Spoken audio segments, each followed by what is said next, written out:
아내에 대해 이해하지 못하는 마음, 미움, 괴로움, 분노 같은 게 남아 있습니다. 이혼 조정 중인 남편의 이야기입니다. 처음보다 마음이 많이 안정됐지 아직도 상대에 대해 부정적인 감정이 남아있다는 거예요. 부부가 살다가 이혼할 수도 있습니다. 이혼하고 안 하고가 중요한 게 아니라 왜 이혼에 이르렀는지 자신을 잘 살펴보는 게 중요합니다. 그래야 나중에 다른 사람을 만났을 때 같은 실수를 반복하지 않을 수 있습니다. 결혼 생활에서 가장 크게 갈등을 빚는 것이 서로 자신이 옳다는 고집입니다.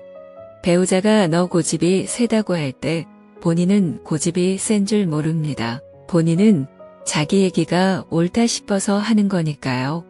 그래서 내가 고집을 피우는 게 아니야. 나는 그냥 내 생각을 얘기하는 거야 하고 대응합니다. 너는 화를 많이 내고 짜증도 많아. 그러는 배우자의 말에 대체로 이렇게 대꾸합니다. 내가 왜 화를 내겠어? 내가 언제 짜증을 냈어? 내가 화를 내니 나도 낸 거지. 자신이 감정을 어떻게 표현하고 행동하는지 잘 모르기 때문입니다. 만약 이분의 부인에게 남편이 이해심이 있나요? 아니면 자기 생각이 좀 강한가요? 라고 물어보면 뭐라고 대답할까요? 부인은 아마도 고집이 엄청 세요라고 할 겁니다. 또 남편이 이기적인가요? 헌신적인가요? 물으면 뭐라고 대답할까요? 아마도 이기적이라고 할 겁니다. 이처럼 내가 아는 나와 다른 사람 눈에 비친 나는 서로 다릅니다. 물론 어느 것이 더 객관적인가는 잘라 말할 수 없습니다. 그래도 상대편에게 비친 게 조금 더 객관적 현실에 맞다고 볼 수 있습니다. 상대를 만날 때 덕 보려는 마음 때문에 괴로움이 생긴다고 했습니다.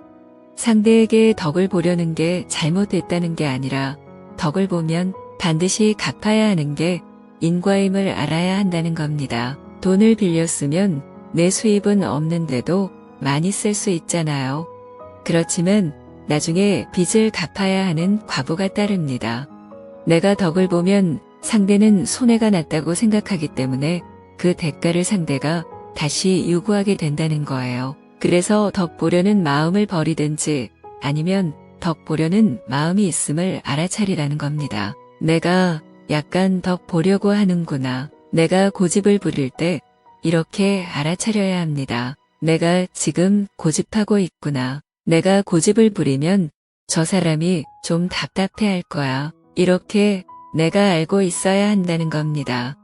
그러면 상대가 당신은 이기적이야 라고 할 때 그래요. 내가 좀 이기적이지요.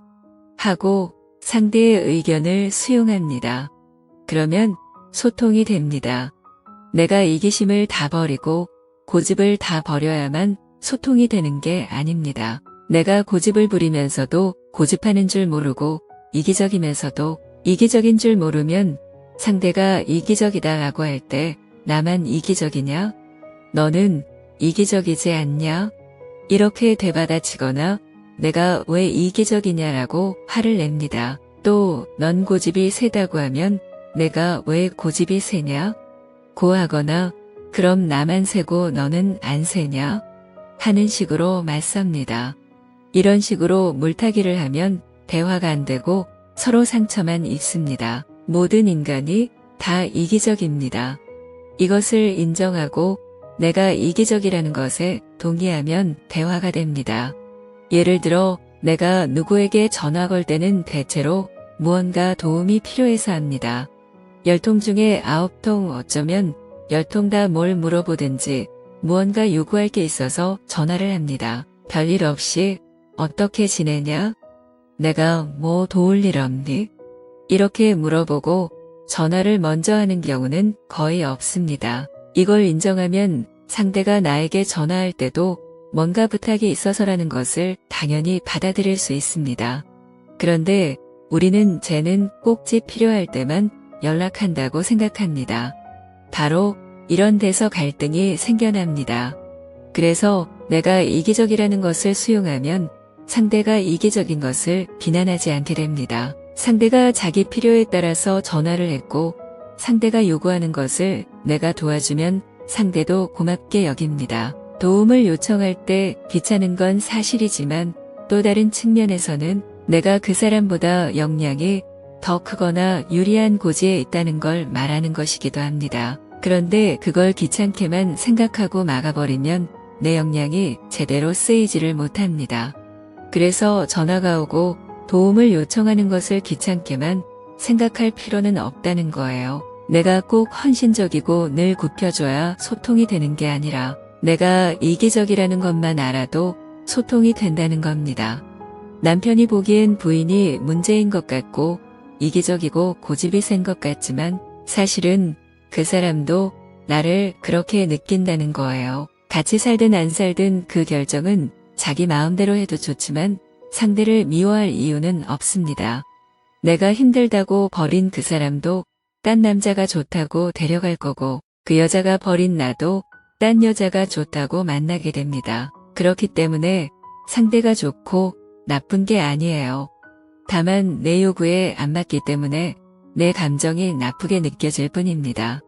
그러니 그 사람 자체가 문제는 아니라는 거예요. 그러니까 헤어지더라도 상대를 미워해서 지난 시간을 상처로 만들지 않는 게 중요합니다.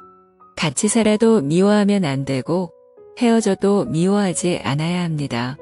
미워하면 같이 산 내 인생을 낭비한 게 되니까 헤어지더라도 고맙다고 참회의 절을 해야 합니다. 그 여자 없었으면 지금까지 총각으로 살았을지도 모르는데 그래도 그 사람 덕에 외롭지 않았잖아요. 앞으로 이혼하더라도 또 결혼하면 되고 함께 산 시간은 내 인생의 경험이 될 수 있습니다. 그 여자를 미워하면 결혼 생활이 상처로 남지만 그 여자에 대해서 고맙다고 할 때는 그 시간이 경험이자 자산으로 남게 된다는 겁니다. 그동안의 삶을 소중하게 받아들여야 재혼을 하든 혼자 살든 앞으로 인생에 나쁜 영향을 안 줍니다. 그러나 상처로 간직하고 있으면 다음에 누군가를 만났을 때 선입관으로 작용합니다.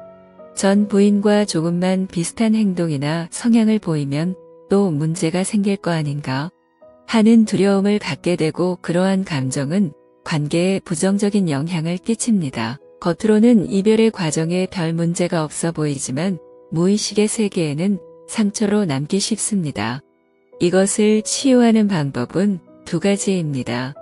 하나는 상대에 대한 참회입니다. 나하고 산다고 당신 정말 고생 많이 했다. 정말 미안하다. 또 하나는 감사입니다. 그래도 3년간 살아줘서 내 삶에 좋은 경험이 됐다. 이 두 가지 기도를 해서 감사와 참회가 진짜 가슴에 다가오면 내 속에 있던 상처가 아뭅니다. 그래야 새로운 사람을 만나도 두 번 다시 같은 실수를 하지 않습니다. 과거는 참회와 감사 기도로 털어버리고 새로운 삶은 희망을 가지고 준비해 가는 게 좋습니다. 감사합니다. 지금까지 후회와 상처를 남기지 않는 이별법에 대해 들어보셨는데요. 많이 공감되시죠? 당장 눈앞에 감정 때문에 안 좋은 상태로 헤어진다면 오랜 시간이든 짧은 시간이 지나던 간에 결국은 후회가 밀려올 겁니다. 인생이 그렇게 다투고 싸우며 살기에는 정말 짧은 순간이기 때문입니다. 조금만 세월이 지난 후 과거를 돌아보면 내가 그때 왜 그랬을까? 내가 좀 참을걸. 이런 생각들 많이 하시잖아요. 정말 누구 하나가 죽을 죄를 지은 것이 아니고 서로 간의 성격 차이라던가 계속 같이 살면 손해라던가 하는 이유로 헤어지신다면 그동안 같이 살아주었던 배우자를 그리 미워하실 필요 없습니다. 한때는 내가 사랑했던 남편, 아내였고 헤어지고 이혼하고 나면 다른 사람의 남편, 아내가 되어 더 행복하게 살 수도 있습니다. 미련을 버리지 못한다면 헤어지지 않는 것이 현명한 판단이고 서로에 대한 감정이 없다면 헤어지더라도 서로 간의 행복을 빌어주시기 바랍니다. 긴 시간 동안 들어주셔서 너무 감사드립니다. 구독, 좋아요는 영상 제작에 큰 도움이 됩니다.